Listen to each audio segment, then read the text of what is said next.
Now, that brings up an interesting point also, because I'm going to bring out, like when I spoke at the beginning about ideology, principles, strategies, and tactics. Ideology, principles, the objectives, and the strategies and tactics. We can look at two different organizations that are popular amongst Africans in the States, and that is the Nation of Islam and the National Association for the Advancement of Colored People, Nation of Islam, NOI, and the NAACP. So they have different ideologies. Okay, they may have some different principles, but they have a similar objective. And that objective, of course, is the upliftment of black people. However, Nation of Islam wants to do it through the use of Islam and a black nationalism, a black pride. You know, they also call for a black nation. Nationalism is nationism. So just saying, speaking on we having our own nation.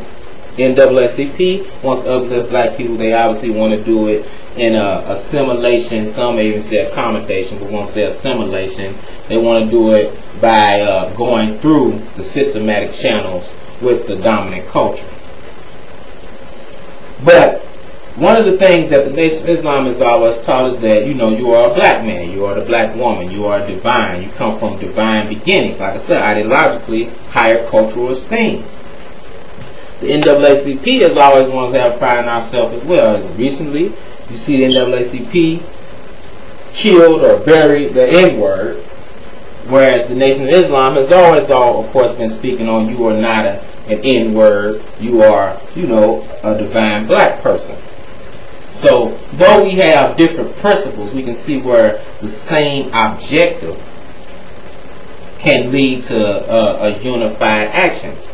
So, when we speak on ideological training, we're speaking on unity, then obviously there is unity in some thought, which will bring about the unity, because obviously people who follow the NAACP and the people who follow the NOI, though they may have some different principles, we can see that they will have some unity in thought in knowing that we are not this type of N-word, and seeing that we aren't this type of N-word, of course, thoughts to action. We wouldn't act like some type of ignorant or backwards person, as the word has become to be known as. Ideologically, Africa's unifying, colonialism, slavery, settler colonialism in Tanzania, South Africa, and the U.S. Then we see neo-colonialism in our fight for civil rights. Now, of course, we are at a modern day. Civil rights moved to black power. Civil rights moved to black power. We saw Malcolm X. We saw Stokely Carmichael, Kwame Ture begin to say black power. What is black power? What's the highest level of black power you can have? The essence and the true idea of black power was us having control. Us having control over our communities was the idea of black power. Us having control over our communities and control over our own nation. Obviously, we're speaking on nation building, because we have to have an idea of cultural liberation. We must have an ideology of nation building. So not only must we control our own communities, but we must control our own nation.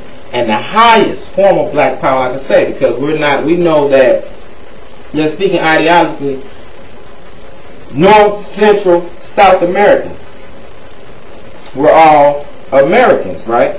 So the black people in this country call themselves African-Americans.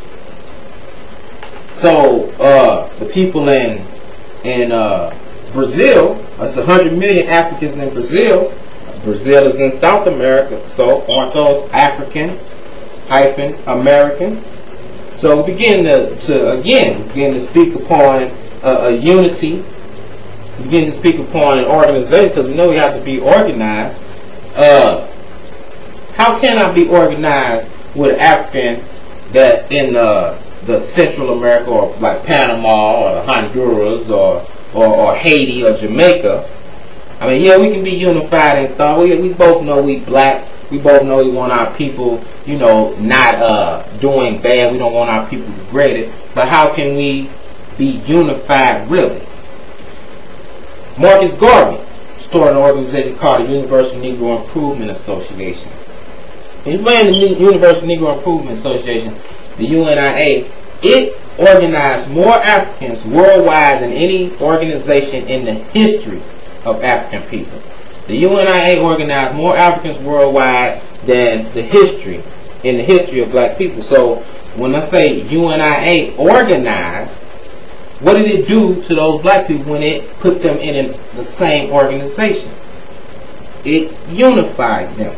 So now, the African in Jamaica, the African in California, the African in New York, the African in Illinois, okay, the African on the continent of Africa now can begin to have some unity of action, because they have some unity of thought, because they are in the same organization and or around this organization and are supporter or beginning to see the influences of the organization right in their own community where they are. So again, ideology of liberation. We must have an ideology of nation building and a higher cultural esteem.